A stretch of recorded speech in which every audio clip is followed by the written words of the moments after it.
The letter arrived on a morning when frost still clung to the windows of Blackthorne Manor, each crystalline pattern a reminder that winter refused to release its grip on the countryside.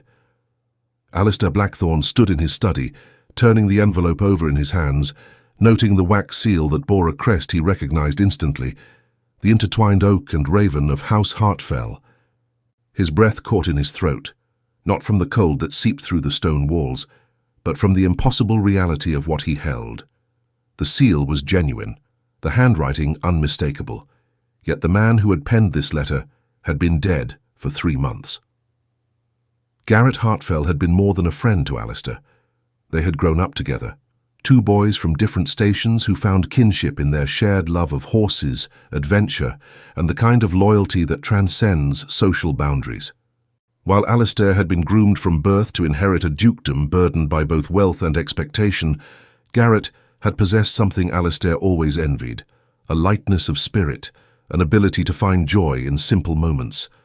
When Garrett had written to announce his engagement 5 years ago, Alistair had travelled through a snowstorm to attend the wedding, standing as witness to vows spoken in a small chapel surrounded by wildflowers that Garrett's bride had picked herself that morning. He had met Eloan only once before that wedding, briefly, at a country dance where she had worn a dress the colour of summer wheat and laughed at something Garrett whispered in her ear. Alistair remembered thinking they seemed perfectly matched, Garrett with his easy charm and Eloan with her quiet grace, like 2 halves of a whole that had finally found each other. The wedding itself had been intimate, almost secretive, which Alistair had attributed to Garrett's preference for privacy rather than spectacle. There had been no grand announcements, no society pages documenting the union, just 2 people in love and a handful of witnesses who understood that sometimes the most profound moments require no audience beyond those who truly matter. After the wedding, Alistair had returned to his duties as Duke, managing estates that sprawled across 3 counties, navigating political alliances that required constant attention, and shouldering responsibilities that left little room for personal indulgence. He and Garrett had corresponded regularly, letters filled with updates on harvests and horses, questions about estate management and occasional philosophical musings about duty versus desire. Garrett had mentioned his happiness often, describing a life at Ravenshade that seemed idyllic, morning rides through forests thick with ancient oaks, evenings by the fire with Eloan reading aloud from novels while he sketched plans for expanding the orchards, a simple contentment that Alistair found himself envying more with each passing year. Then the letters had stopped. The news of Garrett's death had reached Alistair through official channels rather than personal ones, a formal notice delivered by a lawyer who explained that there had been an accident, that Garrett had been found at the base of the cliffs near Ravenshade, that the local magistrate had ruled it a tragic fall during a morning ride. Alistair had attended the funeral in a daze, standing in the rain as they lowered his friend into the ground, watching Eloan from a distance as she stood perfectly still, her face obscured by a black veil, accepting condolences with mechanical precision. He had approached her only briefly, offering words that felt inadequate even as he spoke them, and she had merely nodded, her eyes unfocused, as though she were looking through him rather than at him. Now holding this letter that had apparently been written before Garrett's death, but delivered according to instructions Alistair could only guess at, he felt the weight of the past 3 months pressing down on him. He broke the seal carefully, unfolding the pages with hands that trembled slightly, and began to read. Garrett's handwriting was as familiar as his own, each loop and stroke carrying memories of shared letters and notes passed during tedious social functions. But the words themselves carried a weight Alistair had never encountered in their correspondence before. Garrett wrote of premonitions and fears, of threats he had been unable to fully identify but had felt closing in around him. He mentioned debts that were not his own but had somehow become his responsibility, enemies who remained nameless but whose presence he sensed in every shadow. Most troubling was Garrett's assertion that if Alistair was reading this letter, then something had happened to him, something that was not merely an accident despite how it might appear. The letter contained specific instructions regarding Ravenshade, financial arrangements that needed attention, legal documents that required signatures. But woven through these practical matters was a thread of desperation that made Alistair's chest tighten. Garrett wrote about Elowen with a devotion that bordered on reverence, describing her strength and intelligence, her stubborn independence, and the wound she carried from a past Garrett himself admitted he had never fully understood. He wrote about secrets she kept locked away, about nightmares that woke her gasping in the darkness, about a resilience that both amazed and worried him. The final paragraph was what had stolen Alistair's breath entirely. Garrett asked, no, pleaded for Alistair to watch over Elowen if anything happened to him, not merely to manage the estate or ensure her financial security, but to protect her with the full weight of his position and power, to trust her judgment even when it seemed questionable, to believe her even when others might doubt, and above all, to prevent her from making decisions driven by guilt or grief rather than genuine desire. Garrett wrote that he feared what Elowen might do to herself if left entirely alone, that beneath her composed exterior lay a darkness she had spent years holding at bay, and that without someone she could trust completely, that darkness might finally consume her. Alistair read the letter 3 times, each reading revealing layers he had missed before. Between the lines, he sensed things Garrett had wanted to say but couldn't put into words, warnings about dangers that were too nebulous to name, fears about enemies who remained hidden, and a love so profound that even death could not diminish its force. The letter ended with a single line that would haunt Alistair for the rest of his life. I am trusting you with the only thing in this world that truly matters to me. Do not let her fall into the darkness alone. 2 days later, Alistair's carriage rolled through the gates of Ravenshade, and he saw for the first time the estate that had been Garrett's sanctuary and final resting place. The house itself was a sprawling manor built of grey stone that seemed to absorb the weak afternoon light rather than reflect it. Extensive gardens, now showing signs of neglect, stretched in all directions, their carefully planned chaos of roses and lavender slowly succumbing to winter's advance. Beyond the gardens, forests pressed close, ancient oaks and ash trees creating a boundary that felt more like a barrier than a border, as though Ravenshade existed in a pocket of space separate from the rest of the world. The housekeeper who admitted him was a woman in her 60s with sharp eyes and a manner that suggested she missed nothing. She introduced herself as Mrs. Brennan and explained that Lady Hartfell was not currently receiving visitors. Alistair produced Garrett's letter, along with the legal documents that established his authority as executor of the estate, and watched Mrs. Brennan's expression shift from suspicious to resigned. She led him through hallways lined with portraits of Hartfell ancestors, their painted eyes seeming to follow his progress, until they reached a set of double doors that opened into a library. Elowen Hartfell stood with her back to the door, staring out a window that overlooked the gardens. She wore a simple black dress, her dark hair pulled back severely, and when she turned to face him, Alistair was struck by how different she appeared from the woman he remembered from the wedding. That woman had possessed a vibrancy that lit her from within, a warmth that drew people to her like moths to flame.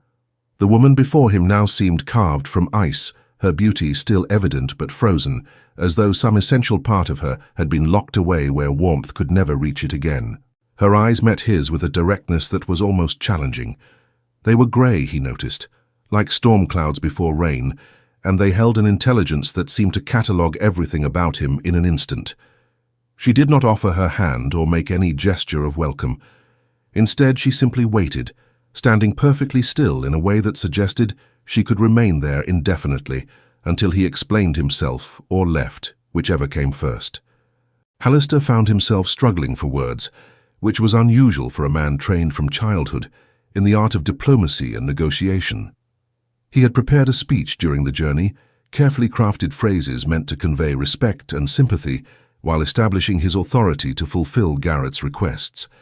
But standing before this woman whose grief seemed to create a force field around her, all his practiced words evaporated, leaving him with only raw honesty. He told her about the letter, about Garrett's concerns and his final wishes, about the arrangements that needed to be made for the estate and the protections Garrett had wanted in place. As he spoke, he watched her face for any reaction, but she remained as still as a statue, her expression revealing nothing. When he finished, silence stretched between them, heavy and uncomfortable, until finally she spoke. Her voice was low, almost musical, but carried an edge that suggested she had grown accustomed to defending herself against unwanted intrusions. She thanked him for coming, acknowledged that Garrett must have had his reasons for making such requests, but made clear that she required no protection or oversight. The estate was hers by right of marriage, the finances were already arranged through Garrett's lawyers, and she preferred to grieve in solitude rather than become anyone's burden or responsibility. Her words were polite but firm, each sentence a small wall being erected between them, until Alistair understood that she fully intended to dismiss him and resume her self-imposed isolation. He could have left. There was nothing legally binding him to stay, no obligation that superseded her explicit wishes. But as he looked at her standing there so rigidly controlled, so determinedly alone, he saw what Garrett must have seen, the cracks in the facade, the tremor in her hands she thought she concealed, the exhaustion that lurked behind her composed expression. This was not a woman who was managing her grief well. This was a woman holding herself together through sheer force of will, and Garrett had known that will would eventually fail if she had no one to catch her when it did. So Alistair did something that surprised them both. He told her the truth without pretense or diplomacy.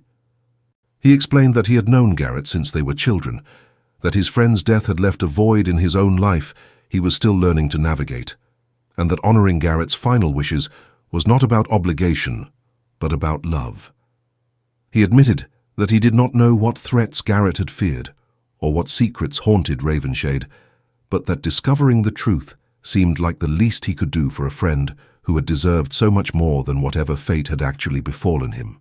And he made clear that he was not offering to manage her or control her, but simply to be present, to help carry burdens that had become too heavy for one person alone. For the first time since he had entered the library, something shifted in Elowen's expression. It was not acceptance or gratitude, but rather a flicker of surprise, as though she had not expected honesty from a duke she barely knew. She studied him with those storm-grey eyes, and Alistair had the distinct impression that she was weighing something carefully, deciding whether to trust even a fraction of what he had said. Then, almost imperceptibly, she nodded. She agreed to let him stay for a few days, to review Garrett's papers and understand the estate's circumstances, but she made clear that this did not constitute acceptance of his ongoing involvement, merely acknowledgement that some matters required attention. Alistair accepted these terms, understanding that for someone as clearly guarded as Elowen, even this small concession represented a significant compromise. Mrs. Brennan showed him to a guest room in the east wing, apologizing for the chill and explaining that much of the house had been shut down since the funeral to conserve resources. Alistair assured her the accommodations were fine, more than adequate, and spent the remainder of the afternoon unpacking and arranging his belongings while wondering what exactly he had committed himself to by staying. Dinner that evening was a tense affair. Elowen joined him in a dining room that felt cavernous, with only 2 people present, the long table emphasizing the distance between them. She ate very little, pushing food around her plate while answering his attempts at conversation with brief, polite responses that discouraged further inquiry. He learned that she had lived at Ravenshade for all 5 years of her marriage, that she had no family to speak of except a distant cousin she had not seen in years, and that she preferred her own company to social obligations, which was why they had rarely entertained guests during Garrett's lifetime. What she did not say was equally revealing. She never mentioned the circumstances of Garrett's death, beyond confirming the official account of an accident during a morning ride. She did not speak of their marriage in terms that suggested intimacy or partnership, but rather used language that implied companionship and mutual respect. And when Alistair mentioned the debts and threats Garrett had alluded to in his letter, she tensed visibly, before insisting she knew nothing about such matters, that Garrett must have been mistaken or exaggerating concerns that had no basis in reality. Alistair did not press, understanding that trust had to be earned rather than demanded. Instead, he asked permission to review Garrett's study the following morning to examine the estate records and financial documents as executor. Elowen agreed with clear reluctance, making him promise not to disturb anything unnecessarily, and excused herself immediately after the meal, claiming exhaustion. Left alone in the dining room with only candles for company, Alistair reflected on the strangeness of the situation. He had expected to find a grieving widow in need of assistance, someone who would welcome support during a difficult transition. Instead, he had found a woman who seemed determined to shoulder everything alone, who viewed his presence not as help, but as an intrusion she was forced to tolerate. Yet beneath her resistance, he sensed something else, a fear she was trying desperately to hide, a vulnerability she refused to acknowledge. That night Alistair lay awake in his borrowed bed, listening to the unfamiliar sounds of ravenshade settling around him. The house creaked and groaned like a ship at sea, timbers adjusting to temperature changes, wind finding gaps in the old stone walls. But beneath these normal sounds, he thought he heard something else, soft footsteps in the corridor outside his room, pausing briefly before his door and then moving on. He rose and opened the door quickly, catching a glimpse of a figure in white disappearing around a corner at the far end of the hall. He followed, driven by curiosity and concern, moving quietly through the darkened house. The figure led him downstairs and through passages until he found himself in a wing of the manor he had not yet explored. Here, the air felt colder, damper, as though this part of the house was not regularly inhabited. He lost sight of the figure but continued forward until he reached a door that stood slightly ajar, lamplight spilling through the gap. Peering inside, he saw Elowen standing in what appeared to be Garrett's study, though clearly it had been left untouched since his death. Papers still lay scattered across the desk, books remained open to pages Garrett had been reading, even a riding coat hung on a hook as though waiting for its owner to return. Elowen stood in the center of this preserved space, her nightgown and robe making her look almost ghostly in the lamplight, and she was speaking in a low voice to the empty room. Alistair could not make out the words, but the tone was clear enough. She was arguing with someone who was not there, her voice rising and falling with emotion she had carefully suppressed during their dinner conversation. He watched as she picked up papers from the desk, examined them with trembling hands, then set them down again as though burned. She moved through the room, touching things carefully, reverentially, until finally she sank into Garrett's chair and buried her face in her hands, her shoulders shaking with sobs she had clearly been holding back for far too long. Alistair retreated quietly, unwilling to intrude on such a private moment of grief. He returned to his room feeling like a voyeur who had witnessed something deeply personal without permission. But he also felt confirmed in his instinct that Elowen was barely holding herself together, that beneath her composed exterior lay an anguish she had no safe outlet for expressing. Garrett had been right to worry about what she might do if left entirely alone with her grief and whatever other burdens she carried. The following morning brought revelations that only deepened the mystery. Alistair spent hours in Garrett's study with Elowen's reluctant permission, sorting through papers that painted a picture far more complicated than he had anticipated. The estate finances were indeed in order, as Elowen had claimed, but buried among routine accounts and correspondence were documents that suggested Garrett had been investigating something in the months before his death. There were letters from London that referenced meetings Garrett had requested with various officials, inquiries about property records and legal precedents, questions about inheritance laws and trusts. There were also notes in Garrett's handwriting that seemed to catalogue observations about people. Names Alistair did not recognize, descriptions of behaviors that seemed suspicious, dates and times that meant nothing without context. Most troubling were the references to something Garrett called the original sin, which appeared repeatedly in his notes without ever being explicitly defined. Alistair was puzzling over these cryptic entries when Elowen appeared in the doorway, startling him from his concentration. She had clearly been crying despite the early hour, her eyes red-rimmed, though she had made efforts to conceal the evidence. She asked what he had found, her tone suggesting she already knew the answer would not be simple or comforting. When he explained what he had been reading, she grew very still, that familiar tension returning to her posture. She told him then, with obvious reluctance, that Garrett had become obsessed with something in his final months. He had travelled to London repeatedly, meeting with lawyers and researchers, asking questions about her family history and the circumstances of her parents' deaths when she was a child. She had not understood his fixation, had asked him repeatedly to explain what he was searching for, but he had insisted he needed to be certain of facts before sharing theories that might prove groundless. He had promised to tell her everything once he had answers, but death had claimed him before he could fulfill that promise. Alistair listened carefully, noting not just what she said, but what she omitted. She did not explain why Garrett would have been investigating her past, did not speculate about what original sin might refer to, and became evasive when Alistair asked direct questions about her childhood and family. It was clear she was keeping secrets, but whether to protect herself or protect him from knowledge she considered dangerous, he could not determine.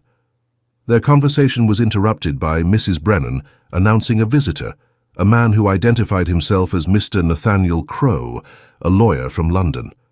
Elowen's reaction to this name was immediate and visceral. She went pale, her hands clenching into fists, and for a moment Alistair thought she might actually refuse to receive the visitor. But she composed herself with visible effort and agreed to meet with Crowe in the drawing room, requesting that Alistair be present as executor of Garrett's estate. Nathaniel Crowe was a man in his 50s, with the kind of face that revealed nothing. Smooth, pleasant, utterly forgettable except for eyes that missed no detail. He expressed condolences for Garrett's death with practiced sympathy, then got directly to the point of his visit. He represented certain parties who had business dealings with Elowen's late father, debts that remained unpaid despite the passage of years. These debts, he explained, had technically passed to Elowen as her father's only heir, though they had chosen not to pursue collection while she was under the protection of her marriage. However, now that she was widowed, these obligations could no longer be ignored. The sum he mentioned was staggering, enough to consume Ravenshade entirely and leave Elowen destitute. Alistair immediately challenged the claim, demanding to see documentation and legal justification for debts that had supposedly gone uncollected for over 20 years. Crowe produced papers that appeared legitimate on the surface, though Alistair noted they bore signatures and seals he would need to verify independently. The lawyer insisted the debts were genuine and enforceable, that his clients had been patient out of respect for Elowen's changed circumstances, but could wait no longer. Throughout this exchange, Elowen sat frozen, her face a mask that revealed nothing, but Alistair saw her hands trembling in her lap, saw the way she barely seemed to breathe, and understood that Crowe's visit was not unexpected. She had been waiting for this moment, dreading it, knowing it would come eventually. This was what Garrett had been investigating, what he had died trying to resolve. And now, with Garrett gone, Elowen faced these threats alone. Alistair did what his position and power had trained him to do. He informed Crowe that as executor of Garrett Hartfell's estate, he would need to conduct a thorough review of any claims against the widow.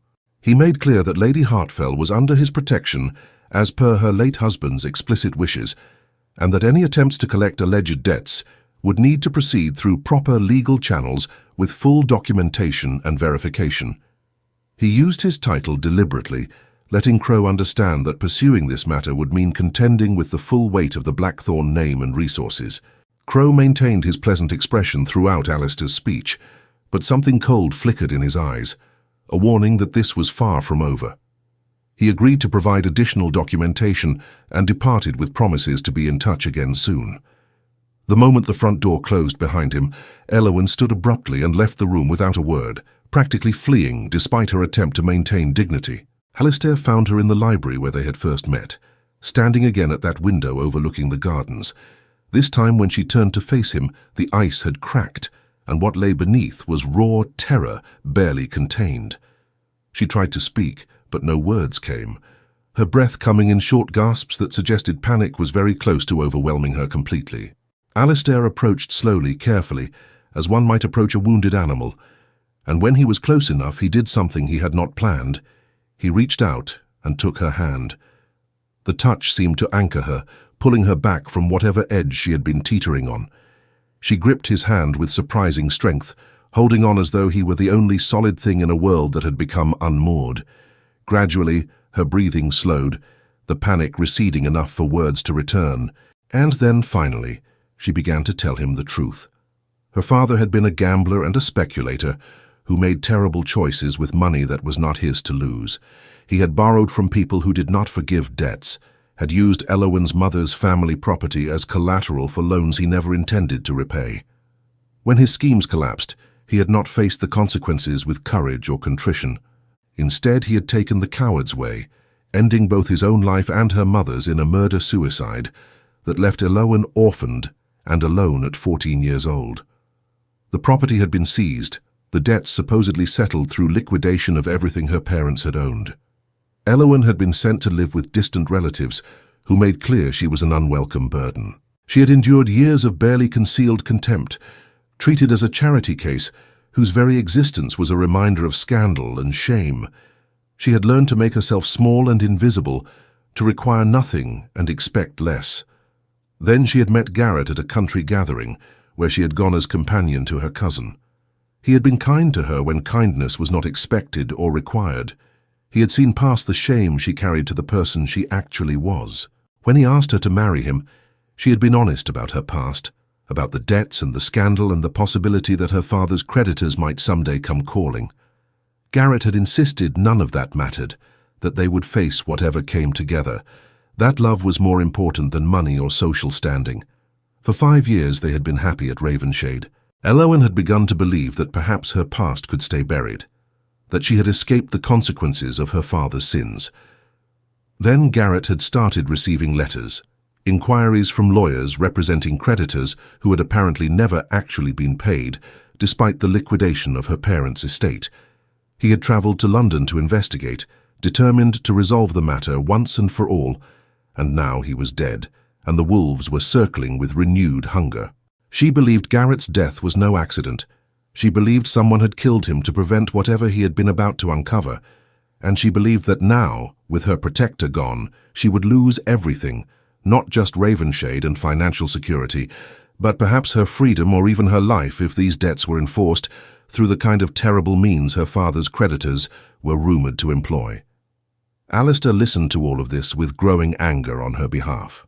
The injustice of it burned in his chest.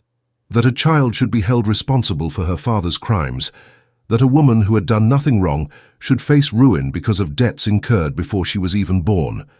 He told her in no uncertain terms that he would not allow this to happen, that his resources and position would be used to fight these claims and protect her from creditors who had no legitimate grievance against her personally. But even as he made these promises, he saw the doubt in her eyes. She had been let down before, had learned not to trust assurances from people who might leave or abandon her when circumstances became difficult. Garrett had promised to protect her and had died trying. Why should she believe Alistair would fare any better? He had no answer to that doubt, except continued presence and demonstrated commitment. So he stayed at Ravenshade, conducting investigations into Crow's claims, while also managing the day-to-day needs of the estate. He wrote to his own lawyers in London, instructing them to research the debts and find weaknesses in the documentation. He made inquiries through contacts in government and banking circles, trying to understand who Crow actually represented and what leverage might exist to counter their threats. In the midst of all this activity, something unexpected began to develop between Alistair and Elowen. It started with shared meals, where conversation gradually moved beyond business matters to more personal topics. Elowen began to relax fractionally in his presence, her defensive walls lowering enough for glimpses of the woman Garrett had fallen in love with to emerge. She was intelligent and well-read, capable of debating literature and philosophy, with insights that challenged Alistair's own assumptions. She had a dry wit that appeared unexpectedly, making him laugh in moments when the weight of their circumstances felt overwhelming. For his part, Alistair found himself drawn to her in ways he had not anticipated and knew he should not allow. She was his dead friend's widow, a woman he had sworn to protect rather than pursue. But the heart, he was discovering, had little respect for propriety or proper timing. He noticed small things about her, the way she absently tucked hair behind her ear when concentrating, the rare smile that transformed her entire face, the grace with which she moved through rooms as though dancing to music only she could hear. He found himself manufacturing excuses to spend time in her presence, volunteering to accompany her on walks through the gardens or to help her sort through Garrett's belongings. These moments together felt both innocent and charged with something neither acknowledged, but both sensed growing between them. There were times when their hands would brush reaching for the same book, or when their eyes would meet across the dinner table, and the air would feel electric with possibility. Alistair tried to maintain appropriate distance, reminded himself constantly of his duty to Garrett's memory. But duty was a cold companion in the long evenings when he and Elowen sat together in the library, reading or talking while the fire burned low. Those were the moments when he most acutely felt the pull toward her, the desire not just for physical closeness, but for the kind of emotional intimacy that terrified him precisely because it felt so inevitable. Elowen, for her part, seemed equally conflicted. There were times when she would look at him with something like longing, then immediately retreat behind her defensive walls as though punishing herself for the transgression of feeling anything beyond grief. She spoke of Garrett often in those early weeks, describing their life together in ways that emphasized her loyalty and devotion. Alistair understood these recitations were partly for her own benefit, reminders of why she could not, should not, allow herself to develop feelings for anyone else, especially not her dead husband's best friend. The investigation into Crow's claims yielded disturbing results. Alistair's lawyers confirmed that debts had indeed been incurred by Elowen's father, but the liquidation that supposedly settled them had been irregular at best. Property had been sold for fractions of its value, proceeds had disappeared into accounts that could not be traced, and the creditors who now claimed money owed were not the same entities who had made the original loans. Someone had bought the debts years after the fact, acquiring rights to collect on obligations that should have been resolved long ago. More troubling was what Alistair learned about Nathaniel Crow himself. The man was known in London legal circles as someone who handled matters for powerful people who preferred to remain behind the scenes. He had connections to criminal enterprises disguised as legitimate businesses and a reputation for achieving results through methods that skirted the boundaries of legality. The fact that Crow was involved suggested these debt collection efforts were about more than simple money. There was some other agenda at work, though Alistair could not yet identify what it might be. He also learned, through careful inquiries, that Garrett had been asking questions in London about the same matters. He had met with Crow at least twice in the months before his death, meetings that had apparently been contentious based on reports from those who witnessed them. Garrett had also hired a private investigator to research the liquidation of the Hartfell estate, but that investigator had disappeared shortly before Garrett's own death, his offices ransacked, and all his records stolen. When Alistair shared these findings with Elowen, he watched her face carefully. She took the information with outward calm, but he saw the fear underneath, the understanding that they were dealing with people who had already committed violence and would not hesitate to do so again. She asked what he intended to do, and he told her the truth. He would fight these claims through every legal means available, but he would also prepare for the possibility that legal means might not be sufficient. He sent word to his estate in the north, requesting that several of his most trusted men come to Ravenshade. These were men who had served his family for generations, who understood loyalty and discretion, and who were capable of providing security beyond what Mrs. Brennan and the handful of groundskeepers could offer. When they arrived, Alistair positioned them around the property, instructing them to watch for anything unusual and to ensure that Elowen was never unguarded. These precautions proved prescient when, one evening shortly after the men arrived, they caught an intruder attempting to enter the house through a window in the unused west wing. The man was carrying tools that suggested his intent was theft or sabotage rather than simple trespassing. Under questioning, he refused to identify who had sent him, but his clothing and equipment suggested professional rather than opportunistic crime. Alistair had him turned over to the local magistrate, though he doubted the man would reveal anything useful, even under official interrogation. The attempted intrusion shook Elowen badly. For the first time since Alistair had arrived, she abandoned her pretense of strength and admitted she was terrified. She did not want to stay at Ravenshade any longer, did not feel safe in a place where her husband had died and strangers now broke into her home. But she had nowhere else to go, no family who would take her in, no resources to establish herself elsewhere if she lost the estate to Crow's claims. Alistair made a decision then that he knew would complicate everything but felt unavoidable given the circumstances. He invited her to return with him to Blackthorne Manor, to stay there under his protection until the legal matters could be resolved. He made the offer as formally as possible, emphasizing that it was about safety rather than anything else, that she would have her own apartments and complete privacy, that his staff would ensure propriety was maintained at all times. Elowin's response was not what he expected. Instead of accepting or declining, she laughed, a bitter sound that held no humor.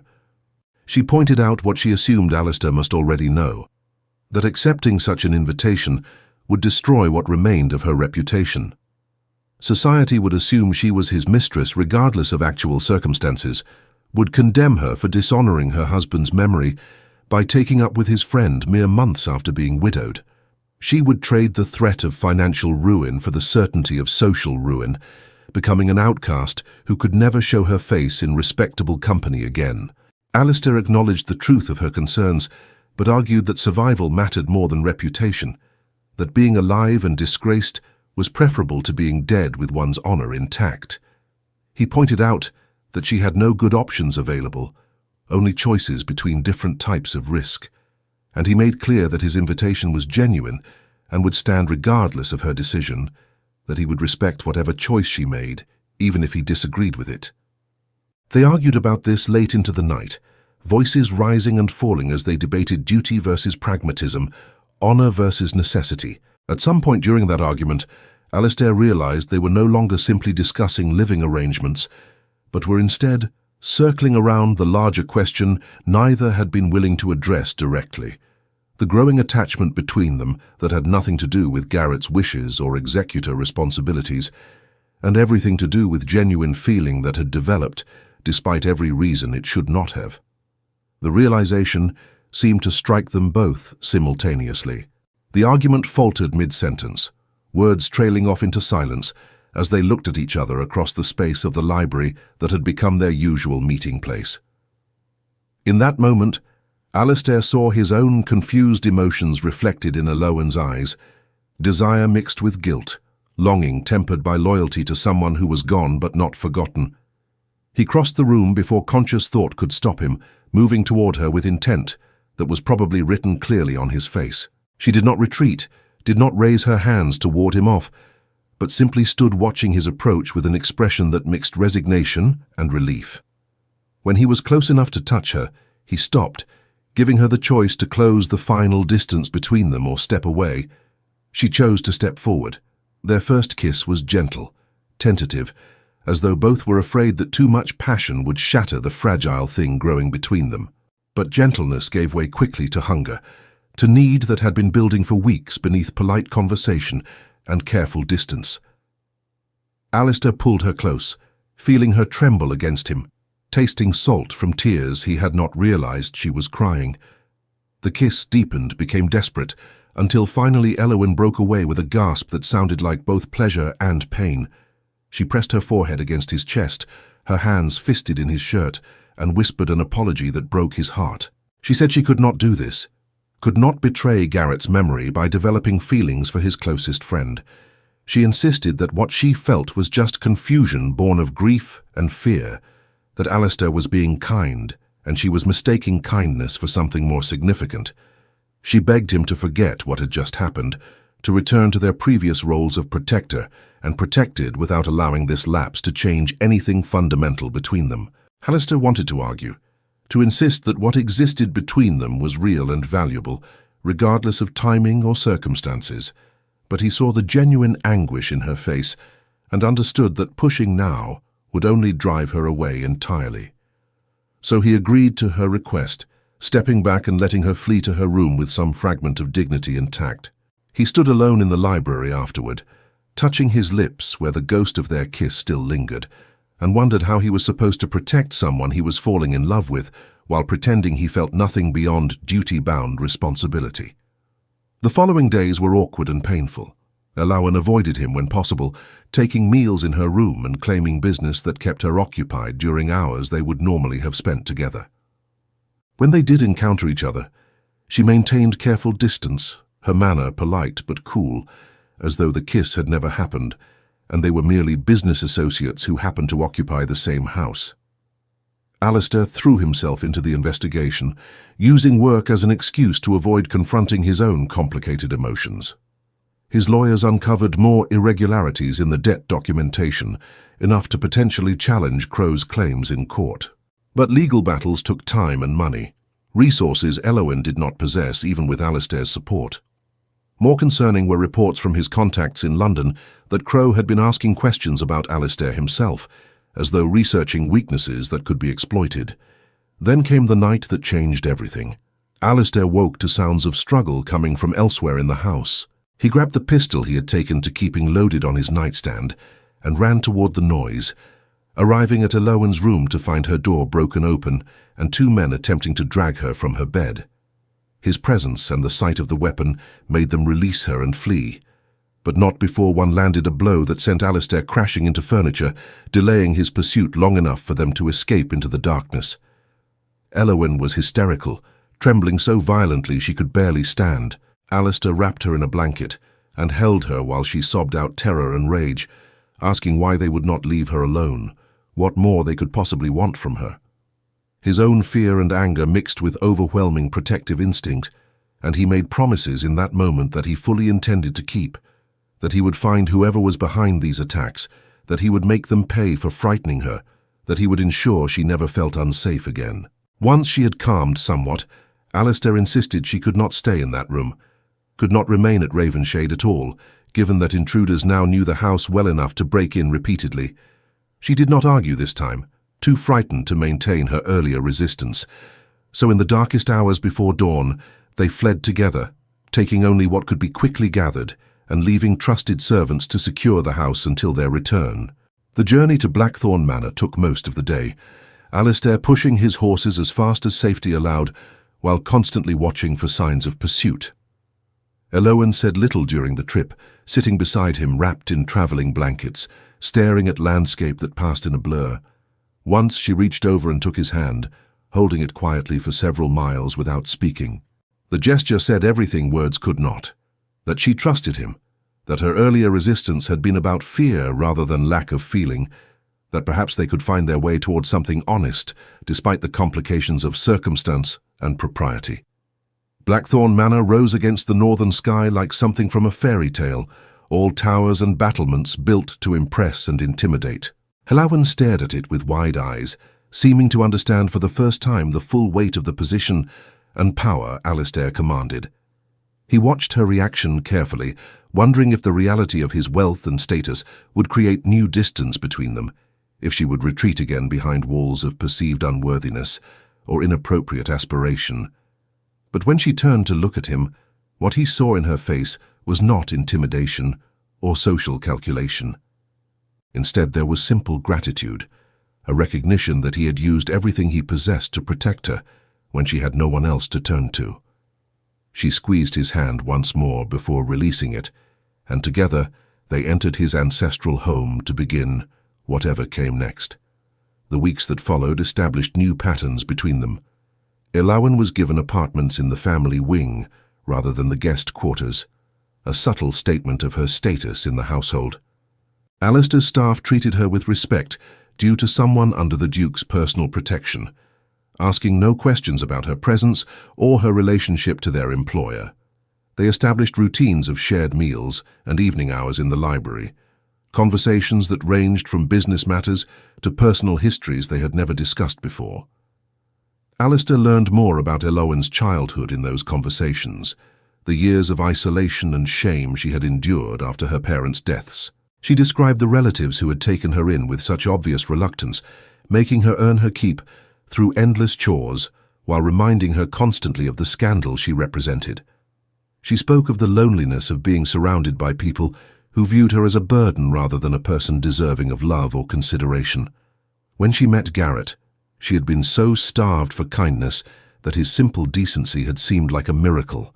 She had married him gratefully, determined to be the perfect wife in exchange for the security and acceptance he offered. Their marriage had been happy, she insisted, though Alistair detected nuances in her description that suggested companionship and mutual respect, rather than passionate romance. Garrett had loved her, certainly, but had perhaps been more protector than partner, more guardian than equal. Alistair shared his own history in return, the burden of inheriting his title young when his father died unexpectedly, the loneliness of a position that set him apart from peers who might otherwise have been friends, the constant pressure of responsibilities that left little room for personal desires or authentic connection. He spoke of expectations and duties, of choices made for family honor rather than individual happiness, of a life that looked privileged from the outside but often felt like a beautifully decorated prison. These conversations created intimacy of a type Alistair had never experienced before. With Alowan, he did not have to maintain the careful facade of ducal perfection. He could admit doubts and fears, could be human rather than the role his birth had assigned him. And he sensed she felt similarly freed, able to speak honestly about her past and present, without fear of judgment or rejection. The attraction between them, so carefully suppressed after their kiss at Ravenshade, reasserted itself gradually through these conversations. There were moments of accidental touching, hands brushing when passing books, shoulders bumping when walking through narrow passages, the brush of fingers when reaching for the same door handle. Each contact felt charged, electric, reminding them both of what they were trying not to acknowledge. Then came the evening when news arrived from London. Alistair's lawyers had uncovered the truth behind Crow's debt collection efforts. The debts were real, but they had been deliberately kept alive for years through a scheme that involved false accounting and bribery of court officials. The liquidation of Alowan's parents' estate had been manipulated to ensure full payment was never actually made, preserving the debts as tools that could be used to control or extort the heir at some future point. More shocking was the revelation of who had orchestrated this scheme. The name meant nothing to Alistair initially, just another wealthy merchant with interests in shipping and mining. But when he researched further, he discovered connections that made his blood run cold. The man had been a business associate of Alowan's father, had been owed money when the gambling debts came due, and had apparently decided that revenge and long-term control were more valuable than immediate repayment. This man had spent years building power and influence, waiting for the perfect moment to use the debts against Alowan. When she married Garrett and gained the protection of a respectable family, he had bided his time. When Garrett started investigating and getting too close to the truth, he had arranged an accident that was no accident at all. And now, with Garrett dead and Alowan vulnerable, he was moving to collect not just money, but something darker: submission, control, perhaps even Alowan herself as some twisted form of compensation for his long-ago business losses. Alistair shared this information with Alowan carefully, watching her process each revelation with a mix of horror and bitter vindication. She had suspected much of this, had known in her bones that Garrett's death was murder, despite official rulings of accident.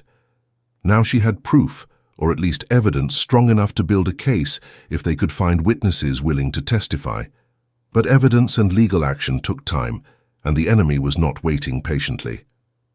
2 days after receiving the lawyer's report, Alistair received a message delivered by a stranger who departed before he could be questioned. The message was from Crow, written in the same politely threatening tone he had used at Ravenshade. It acknowledged that Alistair had been clever in his investigations, commended him for protecting Lady Hartfell so devotedly, then made clear that neither cleverness nor devotion would ultimately matter. The message explained that certain debts were enforceable, regardless of irregularities in documentation, that Lady Hartfell would be wise to settle her obligations before matters became even more unpleasant, and that the Duke of Blackthorne should consider carefully whether one woman's welfare was worth risking his own position and reputation. There were hints at scandals that could be manufactured, suggestions that Alistair's protection of Alowan could be portrayed as something tawdry rather than noble, threats that power could be turned against power if he insisted on continuing this fight. Alistair read the message twice, fury building with each word. He showed it to Alowan and watched her face crumple with despair. She said what he knew she would say, that he had already done more than anyone could expect, that she could not allow him to risk everything for her sake, that she should simply surrender to Crow's demands and spare Alistair further involvement. She spoke of leaving Blackthorne Manor, disappearing somewhere Crow could not find her, living whatever life remained to her in isolation rather than bringing destruction to those who had tried to help her. Alistair responded by pulling her into his arms and kissing her with an intensity that left no room for doubt about his feelings or his intentions. When they finally broke apart, both breathing hard, He told her in terms that allowed no argument that he was not giving up, not walking away, not abandoning her to face these monsters alone. He said that some things mattered more than reputation or position, that protecting her had become the most important thing in his life, and that if loving her made him a scandal, then he would be scandalous with no regrets whatsoever. Elowen stared at him with tears streaming down her face, and for a long moment he thought she would argue or pull away. Instead, she kissed him again, fierce and desperate, holding him as though he might disappear if she loosened her grip. When they finally separated enough to speak, she admitted what he had already known, that she loved him too, had been fighting it for weeks because it felt like betrayal, but could no longer deny what her heart insisted was true. They talked through the night, making plans while acknowledging that their growing relationship complicated everything further. Alistair was adamant that they would face whatever came together, that he would use every resource at his disposal to destroy the men threatening her and bring them to justice for Garrett's murder. Elowen was equally clear that she would not allow him to sacrifice himself for her sake, that if it came to choosing between his safety and her own, she would choose his without hesitation. Their arguments on this point were heated, but never truly adversarial. Both understood they were negotiating from positions of love rather than opposition. Eventually, they reached compromises that satisfied neither completely, but both could accept. They would continue fighting through legal channels, while also building a case for criminal prosecution. They would be cautious, but not paralyzed by fear. And they would face the future honestly, acknowledging their feelings while respecting Garrett's memory, and the complicated grief that came with loving someone new while still mourning someone lost. The legal battle that followed consumed months. Alistair's lawyers filed challenges to Crow's claims, presenting evidence of fraud and manipulation that should have invalidated the debts entirely. But the men behind Crow had resources and connections of their own, judges who could be influenced, officials who could be bribed. Each victory in court seemed to be followed by some new setback or delay, until Alistair understood that they were dealing with people who had corrupted the system itself to serve their purposes. Meanwhile, the threats continued in various forms. Rumours began circulating in London society about the Duke of Blackthorne and his mysterious houseguest, suggestions that he had taken up with his dead friend's widow in ways that dishonoured everyone involved. Anonymous letters arrived at Blackthorne Manor with accusations and insults that seemed designed to drive a wedge between Alistair and Elowen. There were incidents that might have been accidents but felt like warnings. A fire in one of the barns that killed several horses, a servant who fell from a ladder and broke his leg, deliveries that contained spoiled food or damaged goods. Alistair increased security around the estate while accelerating his investigation into the men behind Crow. He hired his own investigators to gather information, reaching out to contacts in government and law enforcement who might be willing to act on evidence of corruption. It was slow, frustrating work that required patience he barely possessed, while Elowen remained under threat. Through it all, his relationship with Elowen deepened into something neither had anticipated. They became genuine partners, working together on strategies and supporting each other through setbacks. She proved to have a sharp mind for tactics, suggesting approaches his lawyers had not considered and identifying weaknesses in their enemies' positions. He discovered strengths in himself he had not known he possessed, a capacity for determination and protective fierceness that went beyond anything his position had required before. They were careful about physical intimacy, both conscious that scandal could undermine their legal position.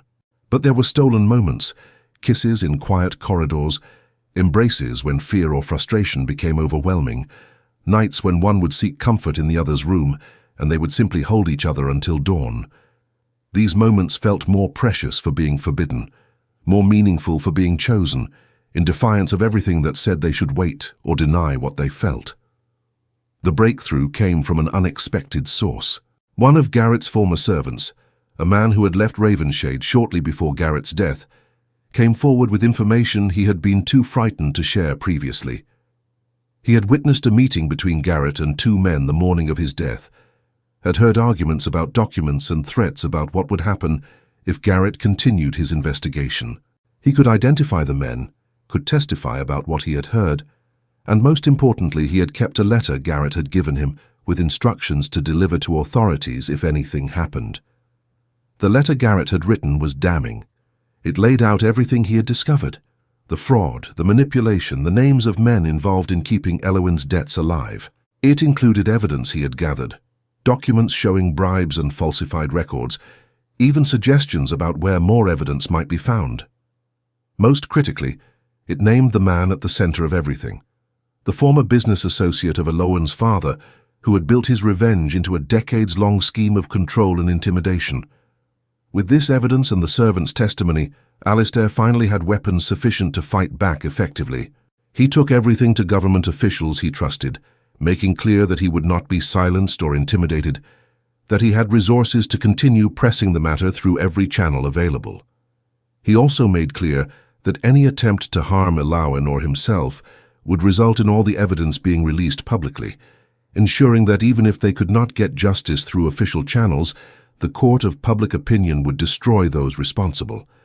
The response was swift and comprehensive. Arrests were made, including Nathaniel Crowe, who turned witness against his employers in exchange for leniency. Properties were seized, businesses investigated, corruption exposed in ways that sent shockwaves through both legal and financial circles. The man behind it all, Elowen's father's old associate, fought back desperately, using every connection and resource at his disposal. But Alistair had anticipated this resistance and prepared accordingly, ensuring that each defensive move was met with overwhelming counter-pressure. The final resolution came not in a courtroom, but in a private meeting arranged through intermediaries. Alistair sat across from the man who had orchestrated decades of misery, looking at someone who appeared ordinary despite the extraordinary evil he had committed. They negotiated like generals discussing terms of surrender. The man would sign documents releasing all claims against Elowen, would provide additional evidence against his co-conspirators, and would retire from business and public life entirely. In exchange, Alistair would not pursue charges that could result in execution, would allow the man to keep enough resources for comfortable exile, and would not publish evidence of his involvement in Garrett's murder. It felt like compromise with evil, and Alistair hated every moment of it. But Elowen had been consulted throughout, and she had made clear that destroying this man completely mattered less to her than ending the threat he represented and honoring Garrett's memory by ensuring some form of justice was achieved. So Alistair accepted terms that left a bitter taste in his mouth, but accomplished the essential goal. Elowen was free, the debts eliminated, the danger ended. The relief that followed was profound but complicated. They had won, survived, emerged from threat with lives and resources intact. But victory brought its own challenges, particularly regarding what came next for them personally. They had fallen in love while fighting for survival, had built intimacy in the midst of crisis. Now, facing peace and possibility, they had to decide what kind of future they actually wanted, rather than simply reacting to circumstances. Alistair knew what he wanted: to marry Elowen, to build a life with her that honored both her strengths and his own needs, to create the kind of partnership he had glimpsed during their time together. But he also knew that asking her to marry him so soon after Garrett's death, after months of scandal and speculation about their relationship, would expose her to exactly the kind of social condemnation she had feared. Society would assume she had been his mistress throughout, would treat her marriage to him as confirmation of impropriety rather than genuine feeling. They discussed this at length during long evenings in the library that had become their sanctuary. Elowen was willing to endure scandal if it meant building a life with Alistair, but he worried about what long-term social isolation would cost her. He suggested waiting, allowing time to pass until her widowhood was considered appropriately honored, until their eventual marriage could be seen as respectable rather than suspicious. Elowen surprised him by arguing against delay. She pointed out that they had already faced death together, had already weathered threats that would have destroyed lesser bonds. She insisted that worrying about society's opinion was giving power to people whose judgment mattered far less than their own happiness. And she made clear that she had loved Garrett truly, but loved Alistair differently, that one love did not diminish the other, and that Garrett himself would have wanted her to find joy rather than remaining frozen in grief forever. Her arguments convinced him, partly through logic but mostly through the force of her conviction. They decided to marry quietly, with only close friends and necessary witnesses present, making no great announcement or celebration that might feel like disrespect to Garrett's memory. Later, when enough time had passed, they would host proper celebrations and face society together, united in a way that would make speculation irrelevant. The ceremony took place at Blackthorne Manor on a spring morning when the gardens were finally beginning to recover from winter's long grip. Alistair wore a simple dress in cream rather than white, carrying wildflowers she had picked herself that morning, in a gesture that reminded Alistair of her first wedding to Garrett. He wore no formal regalia, just a well-tailored suit, understanding that this moment was about commitment rather than display. As they exchanged vows, Alistair thought about Garrett and felt certain that his friend would have approved. Not perhaps of the specific circumstances. Garrett would have preferred to be alive, to have grown old with Elowen in the happiness they had built at Ravenshade. But given the reality of his death and the threats that had followed, Garrett would have wanted exactly what Alistair was providing: protection, genuine love, partnership that honored Elowen's strength rather than diminishing it. Their life together after the wedding settled into patterns that felt both extraordinary and comfortingly ordinary. They divided time between Blackthorne Manor and Ravenshade, which Elowen reclaimed as a place of peace rather than tragedy. Alistair helped her transform it, making changes that honored Garrett's memory while also creating space for new memories to form. They traveled occasionally, taking trips to places Elowen had never seen, building a collection of shared experiences that belonged to them alone. Society eventually accepted their marriage, though perhaps never entirely without speculation. There were always those who whispered about timing and propriety, who suggested things that were insulting even if occasionally accurate. But Alistair and Elowen faced these judgments together, presenting a united front that eventually wore down even the most determined gossips. Their genuine affection for each other was too obvious to deny, their partnership too strong to be dismissed as mere scandal. Years later, when Alistair looked back on that period of his life, he understood that loving Elowen had required choosing between competing loyalties, honoring his promise to protect Garrett's widow versus following his own heart toward a woman he had come to love. In the end, he had discovered that these loyalties were not actually contradictory. Protecting Elowen had meant giving her everything she needed, including love that was offered freely rather than from duty alone. Garrett's memory remained present in their lives, not as a ghost haunting their happiness, but as a foundation supporting it. They spoke of him often, keeping his humor and kindness alive through stories shared with friends, and eventually with children who bore names chosen partly to honor him. The wound of his loss never fully healed, but it became integrated into who they were together rather than something that separated them from joy.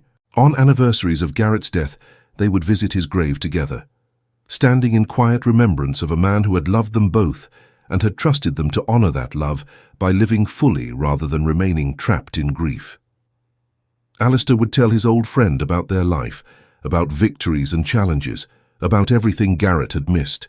And somehow, in the silence that followed those one-sided conversations, he always felt a presence that suggested approval, not perhaps of every detail, but of the fundamental truth that love endures, transforms, and ultimately honors those who came before by creating meaning from their loss.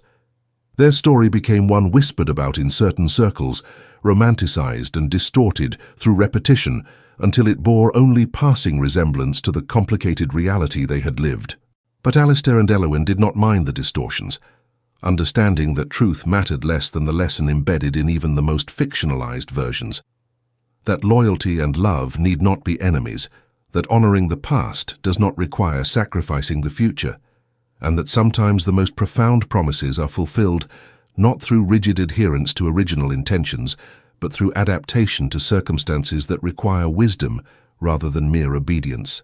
They grew old together, watching the world change around them while maintaining the partnership they had forged in crisis. Their love remained strong, not because it was perfect or uncomplicated, but because it had been tested by fire and emerged, transformed into something more durable than either could have created alone. And when death finally came for them in its time, they faced it together with the same courage that had carried them through every previous challenge, secure in the knowledge that they had honored both love and loyalty by refusing to choose between them when circumstances demanded both. Epilogue. The portrait hung in the main gallery at Blackthorne Manor, commissioned during the 5th year of their marriage, when both Alistair and Elowen had finally shed the shadows that had clung to them during those early, tumultuous months. The artist had captured them standing together in the gardens at Ravenshade, the estate that had witnessed both tragedy and transformation serving as the backdrop to their partnership. Alistair stood with one hand resting gently on Elowen's shoulder, his expression radiating a contentment that transformed his usually serious features into something approaching serenity. Elowen, positioned slightly in front of him, looked directly at the viewer with those storm-grey eyes that had once held only fear, but now reflected hard-won peace and quiet confidence. What the portrait could not capture were the smaller details that defined their daily existence. The way Elowen still reached for Alistair's hand during thunderstorms, a remnant of nights when danger felt imminent and his presence was the only anchor keeping her from drowning in panic. Or how Alistair would sometimes pause in doorways just to watch her work in her study, marveling at how this woman, who had once seemed so fragile, had revealed herself to be forged from steel wrapped in silk. The portrait showed dignity and partnership, which was accurate enough, but it missed the laughter that filled their private moments, the arguments that flared and subsided with equal intensity, the comfortable silences that spoke of intimacy deeper than words could express. Their children, 3 in total, though the youngest would not arrive until after the portrait was completed, grew up hearing stories about their Uncle Garrett, the man whose love for their mother had been pure enough to ensure her survival even after his own death. The children knew their father's best friend only through anecdotes and the small memorial garden their mother tended meticulously at Ravenshade, but they understood instinctively that Garrett's memory was something sacred in their household, never to be dismissed or diminished. The eldest, a daughter with her mother's grey eyes and her father's stubborn determination, bore Garrett's surname as her middle name, a gesture that had moved even society's harshest critics to acknowledge the genuine respect this family maintained for the past while building their future. Blackthorne Manor and Ravenshade both flourished under Alistair and Elowen's joint stewardship. They implemented reforms that improved conditions for tenants, established schools on their properties that educated children regardless of social station, and created a model of estate management that balanced profit with genuine care for the people whose labour generated that wealth. Elowen's influence softened Alistair's sometimes rigid adherence to tradition, while his political acumen and social standing gave weight to her more progressive ideas. Together, they became known not just for their controversial beginning, but for the concrete good they accomplished through their partnership. The legal victory over Crowe and his employers had wider ramifications than either had anticipated. The corruption exposed during their battle led to reforms in debt collection practices and greater scrutiny of estate liquidations. Alistair had leveraged his position to ensure these changes became permanent, rather than temporary responses to scandal, understanding that the best way to honour what Elowen had endured was to prevent others from suffering similar exploitation. She had supported these efforts with testimony before parliamentary committees, facing down men who would have preferred her silence, speaking truth to power with a courage that had made Alistair fall in love with her all over again. As years passed and they aged together, their love deepened in ways neither had expected. The passion of their early relationship, born from crisis and forbidden attraction, matured into something more substantial, a foundation that supported not just romance, but genuine friendship. They became each other's favorite conversationalist, preferred companion, trusted advisor. On quiet evenings when responsibilities had been met and children had been settled for the night, they would sit together in their library, reading or simply existing in comfortable proximity, and both would marvel at how life had brought them to this unexpected peace. There were still difficult moments, of course. Grief was not something that could be resolved permanently, only integrated and managed. On certain anniversaries or when reminded suddenly of Garrett by some random trigger, a laugh that sounded like his, a turn of phrase he had favoured, Elowen would retreat into herself, needing space to honour emotions that belonged to a different chapter of her life. Alistair had learned not to take these withdrawals personally, understanding that loving him fully did not mean forgetting Garrett entirely. He gave her room when she needed it, and welcomed her back when she was ready, asking no questions that might feel like accusations. Similarly, Alistair sometimes struggled with survivor's guilt, wondering why he had been allowed to live and love when his friend had been murdered before his time. In those dark moments, Elowen would remind him of Garrett's letter, of the explicit trust their friend had placed in Alistair to protect what mattered most. She would point out that honoring Garrett's memory meant cherishing what he had valued, rather than wallowing in guilt that served no purpose. These conversations, difficult as they were, kept both of them honest about the complex emotional landscape they navigated, ensuring that shadows from the past informed their present without controlling it. In the end, the legacy of Duke Alistair Blackthorne and Duchess Elowen Blackthorne was not primarily about scandal or romance, though those elements certainly colored how others perceived them. Their true legacy lay in the lives they touched through their partnership, the children they raised to value justice and compassion equally, the communities they improved through thoughtful stewardship, the legal reforms that protected vulnerable people from predatory practices. They had taken circumstances that should have destroyed them, and instead forged something beautiful and lasting, proving that love born from crisis could be just as profound as love that developed in more conventional ways.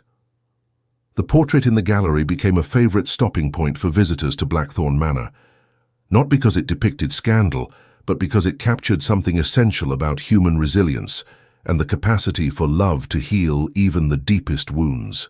Guides would tell abbreviated versions of the story: the tragic death, the dangerous debts, the Duke who refused to abandon his friend's widow, the love that grew against all odds, the messier details, the moments of doubt and fear, the complicated grief that never entirely resolved.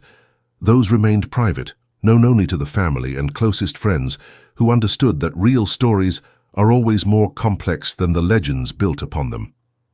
And in the quiet moments when Alistair and Elowen stood before that portrait, seeing themselves as they had been years earlier, they would share a look that needed no words. They had survived, they had loved, they had honored the past while building a future. And in doing so, they had fulfilled not just Garrett's final wishes, but their own deepest needs for connection, partnership, and a love that proved stronger than circumstance or social judgment could ever diminish. A message for you, dear listener. Now, before we part, I want to speak directly to you, dear friend who has journeyed with us through Alistair and Elowen's story. You who took time from your day to listen to this tale of love, loss, courage, and resilience. I want to share something with you that I hope you will carry with you long after this story fades from memory. You are worthy of love. Not someday when you have achieved more, or lost weight, or found the perfect career, or healed all your wounds. Right now, in this very moment, exactly as you are, worthy. Just as Elowen discovered that she deserved more than crumbs of affection offered from obligation, you too deserve relationships built on genuine care, respect, and devotion. Never settle for less than someone who sees your full humanity and chooses you anyway, who stands beside you during storms rather than abandoning you when circumstances become difficult. Your past does not define your future. Elowen carried shame that was not hers to bear, weighted down by her father's sins and society's judgment, believing herself fundamentally unworthy of happiness or love. But she learned, slowly and painfully, that the circumstances of our birth or the mistakes of those who came before us do not determine what we can become. Whatever you have survived, whatever mistakes you have made, whatever shame you carry, it does not have to be the final word on your story. You have the power to write new chapters, to transform pain into wisdom, to become someone you can be proud of regardless of where you started. It is never too late to choose yourself. For years, Elowen made herself small, tried to require nothing, expected less than she deserved because she had learned that asking for more resulted in punishment or rejection. But claiming her right to safety, happiness, and love was not selfish. It was necessary. Advocating for yourself, setting boundaries, refusing to accept treatment that diminishes you. These are not acts of selfishness, but of self-respect. You do not owe anyone your silence or your diminishment. You are allowed to take up space, to have needs, to expect reciprocity in your relationships. Healing is not linear, and that is perfectly acceptable. Notice how Elowen did not simply recover from her trauma and move forward in a straight line. She had setbacks, moments when fear overwhelmed her, times when old wounds reopened despite her progress. Healing looks more like a spiral than a ladder. We circle back to familiar pain, but hopefully from a higher vantage point each time, with more resources and understanding than we had before. Be patient with yourself. Give yourself the grace to have difficult days without declaring them evidence of failure. Every step forward counts, even when it feels like you are barely moving. You can honor the past while still embracing the future. This was perhaps one of the most profound lessons in Alistair and Elowen's story, that loving someone new did not diminish what Elowen had shared with Garrett, that moving forward was not betrayal, but rather the most authentic way to honor those who came before. If you are carrying grief for relationships that ended through death or dissolution, know that you are allowed to love again. Opening your heart to new possibilities does not erase what came before. You contain multitudes. You can hold sadness for what was lost and hope for what might be found simultaneously. True strength is asking for help when you need it. Both Alistair and Elowen had to learn this lesson, had to move beyond the pride that insisted they should handle everything alone. Elowen's greatest act of courage was not enduring threats in isolation, but accepting Alistair's offer of protection, even when it frightened her. Alistair's wisdom was recognizing he could not fight their battles alone and seeking allies, resources, and support. We live in a culture that worships self-sufficiency, but the truth is that we are not meant to navigate life's hardest moments without companionship, reaching out, admitting vulnerability, accepting assistance. These are acts of strength, not weakness. Your worth is not determined by others' recognition of it. Society judged Elowen harshly, whispered about her, made assumptions about her character based on circumstances beyond her control. But gradually, she learned that other people's opinions, even those of powerful, respected individuals, mattered far less than her own understanding of herself.